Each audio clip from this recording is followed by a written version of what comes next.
Welcome back to city news.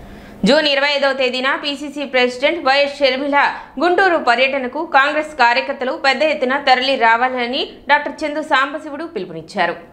సోమవారం Congress party కార్యాలయంలో ఏర్పాటు చేసిన విలేకరుల సమావేశంలో కార్యకర్తలతో కలిసి ఆయన మాట్లాడారు. సమస్యలను ప్రత్యక్షంగా షర్మిలకు తెలియజేసే అవకాశాన్ని ప్రజలు సద్వినియోగం చేసుకోవాలని సాంబశివుడు పేర్కొన్నారు.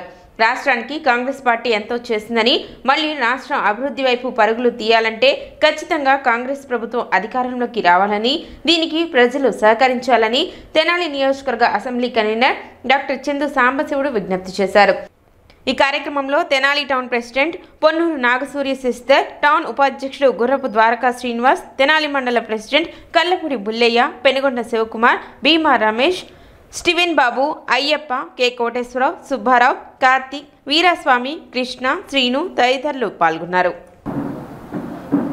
25వ తారీఖు నాడు ఈ నెల అంటే రేపు కాక ఎల్లుండు మా ఆంధ్రప్రదేశ్ కాంగ్రెస్ కమిటీ అధ్యక్షురాలైన శ్రీమతి వైఎస్ షర్మిలారెడ్డి గారు రాష్ట్రం మొత్తం టూర్ చేస్తూ కాంగ్రెస్ పార్టీని తిరిగి బలోపేతం చేయడానికి రాష్ట్రం మొత్తం తిరుగుతూ, అందులో భాగంగా మన గుంటూరు జిల్లాకి 25 జూన్ అంటే ఎల్లుండి బుధవారం నాడు మధ్యాహ్నం 2:30 గంటలకు గుంటూరు కాంగ్రెస్ పార్టీ ఆఫీస్కి వస్తున్నారు. అక్కడ జిల్లాలో ఉన్నటువంటి కాంగ్రెస్ పార్టీ కార్యకర్తలందరితో కూడా ప్రస్తుత పరిస్థితులు, పార్టీని ఏ రకంగా ముందుకు తీసుకెళ్లాలనే దాని మీద సమావేశం నిర్ణయిస్తున్నారు.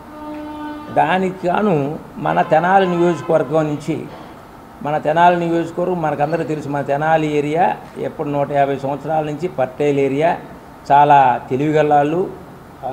కాంగ్రెస్ పార్టీకి వెనక ఈ విభజనకు ముందంతా కూడా కంచుకోటగా ఉండేది. అలాంటి కాంగ్రెస్ పార్టీని డెవలప్ చేయడం కోసం మన ప్రజలు కూడా, మన ప్రాంత ప్రజలు కూడా రేపంటే ఎల్లుండి 25వ తారీఖు నాడు విరివిగా వచ్చి పాల్గొని మీ యొక్క సలహాలు ఇవ్వవలసిందిగా కోరుచున్నాం. కాంగ్రెస్ పార్టీకి ఇప్పుడు ఎందుకు రమ్మంటున్నామంటే ఒక 2 ఉదాహరణలు చెబుతాం. చూడండి, కాంగ్రెస్ పార్టీ ముఖ్యంగా ఏదో ప్రాంతీయ పార్టీయో లేదా కులానికి సంబంధించింది కాదు.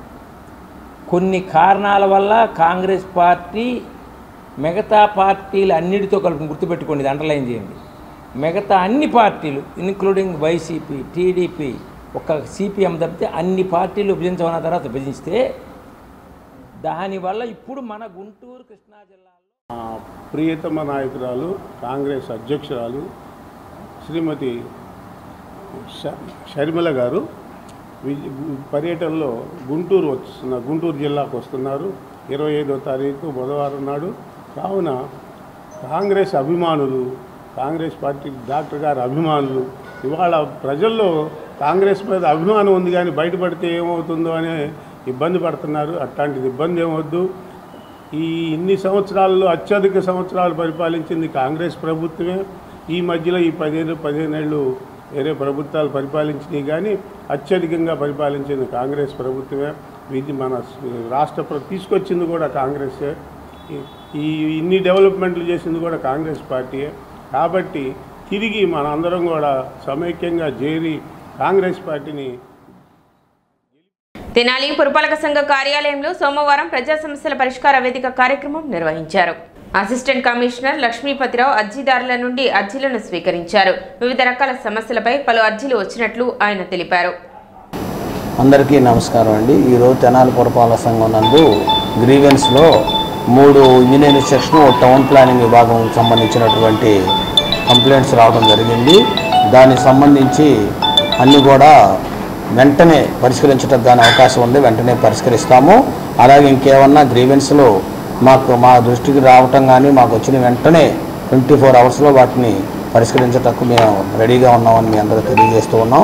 అలాగే తెనాలి పట్టణంలో ప్రత్యేక పారిశుద్ధ్య భాగంలో ఈరోజు భవనవారి వీధి, తర్వాత ప్రకాశ రోడ్డు ఏరియాలందు స్పెషల్ శానిటేషన్ డ్రైవ్ చేయడం జరిగింది. దానిలో ప్రజలకు అక్కడ మురుగుగాల సమస్యలు లేకుండా చేయడం జరిగింది. ఇంకా ప్రతి నిత్యం ఇలాగే మెయింటెనెన్స్లో చేస్తాం. దయచేసి ప్రజలందరూ కూడా, వివిధ వ్యాపార వర్గాలుగా ఉన్న ప్రజలు కూడా పూర్తిగా మాకు సహకరించమని కోరుకుంటూ ఉన్నాం. వాటిలో మురుగుగాలలో మీ డీసిల్టేషన్ జరిగిన తర్వాత వ్యర్థాలు కానివ్వండి, మీ ఇంట్లో ఉపయోగించినటువంటి మట్టి కానివ్వండి, అంటే బిల్డింగ్ మెటీరియల్ కానీ అలాంటివి కూడా కాలువలో పడకుండా తగు చర్యలు తీసుకోండి. ఈ వర్షాకాలం సీజన్లో మనకి కాలువలకు ఏదైనా అడ్డం పడితే నీటి పారుదలకు చాలా అంతరాయం ఉంటుంది. ఆ అంతరాయం ఉండకుండా ఉండాలి అంటే మీరు మాకు సహకరిస్తే ఫుల్ ఫ్లెడ్జ్డ్గా వాటర్, రెయినీ వాటర్ కానీ ఏదైనా మనకు సమస్య లేకుండా చేస్తాము. అలాగే దోమల నివారణకు కూడా చాలా ప్రత్యేక శ్రద్ధ తీసుకుంటూ ఉన్నాం. దానిలో భాగంగా ప్రతి నిత్యం ప్రతి వార్డులో 40 వార్డులో 40 స్ప్రేయర్స్తో అన్ని వార్డులో స్ప్రేయింగ్ చేయించడం జరుగుతుంది. కాబట్టి మీ అందరూ కూడా మేము చేసే చర్యలకు మీరు కూడా సహకరించమని చెప్పని మీ అందరిని కోరుతూ, మీకు పారిశుద్ధ్యంపై కానీ ఏదైనా అవగాహన, ఏదైనా మీకు సమస్యలు వస్తే వెంటనే మా దృష్టికి తీసుకురండి, వెంటనే వాటిని పరిష్కరిస్తాం. ఇది పూర్తిగా మేము తీసుకోబోయే చర్యలు. కాబట్టి మన పట్టణంలో మన సంబంధిత మంత్రివర్యులు గారు కూడా, మనోహర్ గారు కూడా పట్టణంలో ఎక్కడ పారిశుద్ధ్యంలో కానీ ఎక్కడ ఏ లోపం ఉండకూడదని చెప్పని మాకు ఆదేశాలు ఇచ్చి ఉన్నారు. అందుపై పురపాలక సంఘం తరఫున ప్రత్యేక కార్యక్రమాలు, ప్రత్యేక శ్రద్ధ తీసుకోవడం జరుగుతూ ఉంది. చైర్పర్సన్ గారు మరియు మేము అందరం కూడా ఈ యొక్క కార్యక్రమాల్లో నిమగ్నమై ఉన్నాం. దయచేసి ప్రజలందరూ సహకరించవలసిందిగా మనస్ఫూర్తిగా కోరుకుంటున్నాం. వెలగపూడి సచివాలయంలో మంత్రివర్గ ఉపసంఘం భేటీ అయింది. రాజధాని అమరావతిలో పలు సంస్థలకు భూ కేటాయింపులు తదితర అంశాలపై చర్చించారు. 12 అంశాలకు ఆమోదం తెలిపారు. గత ప్రభుత్వం ఆడిన 3 ముక్కల ఆటతో అందరూ భయపడ్డారని, కూటమి ప్రభుత్వం అధికారంలోకి వచ్చాక అనేక సంస్థలు భూ కేటాయింపులకు అప్లై చేసుకుంటున్నాయని మంత్రి నారాయణ తెలిపారు. రాబోయే 3 నెలల్లో భూములు కేటాయించిన సంస్థలు నిర్మాణాలు చేపడతాయని పేర్కొన్నారు. రాజధాని అమరావతిలో పిలిచిన అన్ని టెండర్స్ కు పనులు మొదలయ్యాయని వివరించారు.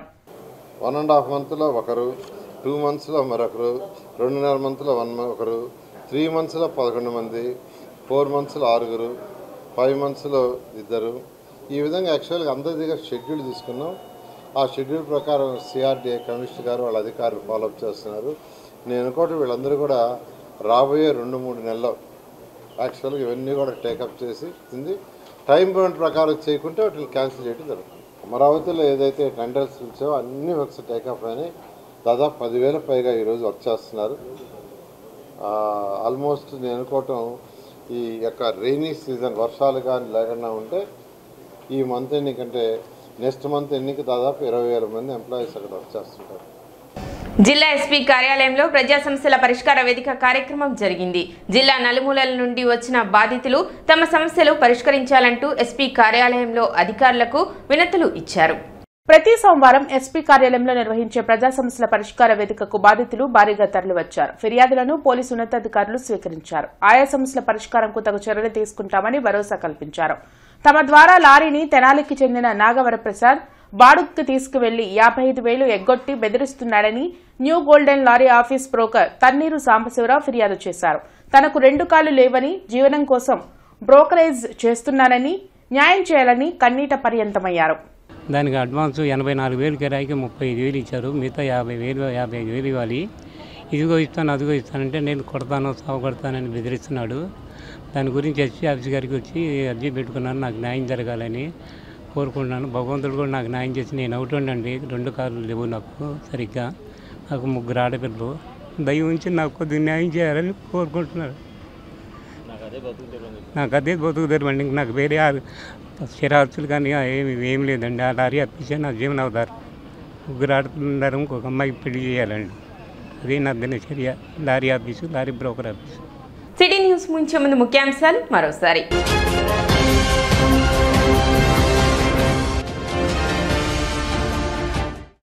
వృద్ధుల జంట హత్యల కేసులో నిందితుల అరెస్ట్. వివరాలు వెల్లడించిన డీఎస్పీ జనార్దన్ రావు.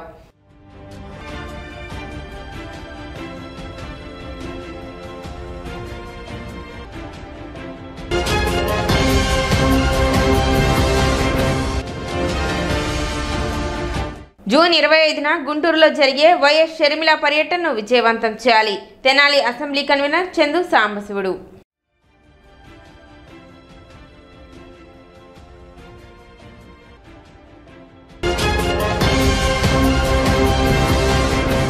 సిటీ న్యూస్ ఇంతటితో సమాప్తం. నమస్కారం.